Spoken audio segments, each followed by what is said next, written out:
ऐसे ही धमाकेदार horror story सुनने के लिए सब्सक्राइब कीजिए हमारे चैनल हॉरर कथा को।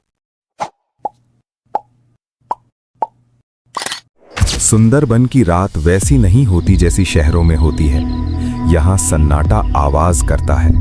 हवा में खारे पानी और सड़ी हुई वनस्पतियों की गंध घुली थी। समीर और राहुल, दो पुराने दोस्त, अपनी एडवेंचर ट्रिप के आखिरी पड़ाव पर थे। उन्होंने घने मैंग्रोव के बीच एक ऊंचे स्थान पर अपना कैंप लगाया था। अंधेरा इतना घना था कि मशाल की रोशनी भी उसमें समाती जा रही थी। हिंतल के पेड़ों की टहनियां पानी के ऊपर झुकी हुई थीं, जैसे कोई कंकाल हाथ फैलाए शिकार का इंतजार कर रहा हो। रात के करीब 2 बज रहे थे। अलाव की आग अब बस कोयलों की हल्की लालिमा में तब्दील हो चुकी थी। राहुल गहरी नींद में था, लेकिन समीर की आंख अचानक खुल गई। उसे लगा किसी ने उसका नाम पुकारा है। आवाज बहुत धीमी थी, पर बेहद जानी पहचानी। समीर चौंक कर बैठ गया। वो आवाज उसकी माँ की थी, लेकिन माँ यहाँ सुंदरबन के बीच कैसे हो सकती हैं? वो तो मीलों दूर कलकत्ता में है। समीर को लगा कि शायद ये उसका वहम है। वो फिर से लेटने ही वाला था कि हवा के एक झोंके के साथ फिर वही आवाज आई। बेटा मेरी बात सुन। समीर एक सम्मोहन में था। उसका दिमाग तर्क करना छोड़ चुका था। वो धीरे से अपनी स्लीपिंग बैग से बाहर निकला। उसकी आंखें पथराई हुई थी। वो कैंप की जिप खोलकर बाहर की ओर कदम बढ़ाने लगा। तभी राहुल की नींद खुली। उसने समीर को पागलों की तरह अंधेरे की ओर जाते देखा। राहुल ने तुरंत उसका हाथ पकड़ा। समीर, कहाँ जा रहे हो? बाहर भाग हो सकते हैं। समीर ने मुड़कर देखा, पर उसकी आंखों में वो पहचान नहीं थी। राहुल, माँ बुला रही हैं। वो दलदल के उस पार खड़ी हैं। उन्हें मदद चाहिए। राहुल का खून जम गया। उसने सुंदरबन की लोक कथाओं के बारे में सुना था। निशी डाक, वो रूह जो अपनों की आवाज में शिकार को बुलाती है। बंगाल के इन इलाकों में एक ही नियम है, निशी कभी 3 बार से ज्यादा नहीं बुलाती। अगर तुमने तीसरी पुकार का जवाब दे दिया तो तुम हमेशा के लिए उसके हो जाओगे। तभी घने जंगलों के बीच से फिर आवाज गूंजी। इस बार आवाज और भी स्पष्ट और मर्मस्पर्शी थी। समीर बेटा, यहाँ आओ, मुझे बहुत ठंड लग रही है। समीर राहुल की पकड़ छुड़ाने के लिए छटपटाने लगा।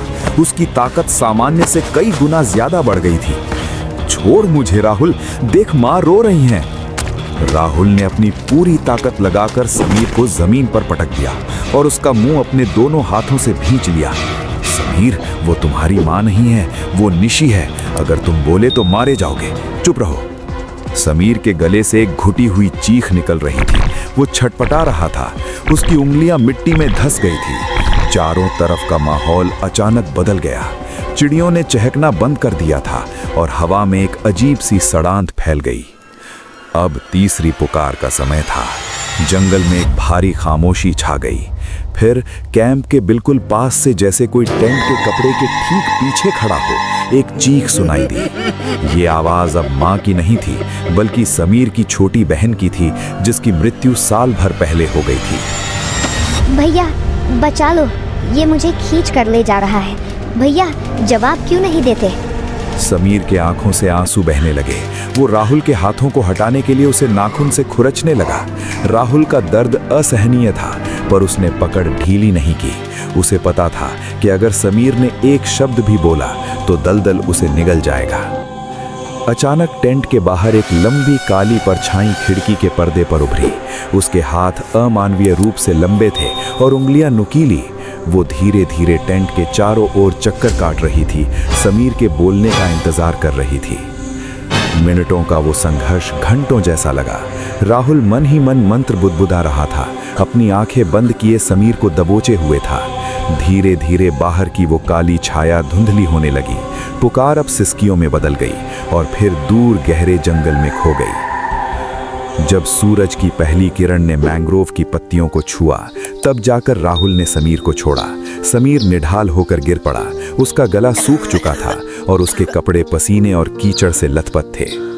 वे दोनों बिना एक शब्द बोले अपना सामान छोड़कर नाव की ओर भागे।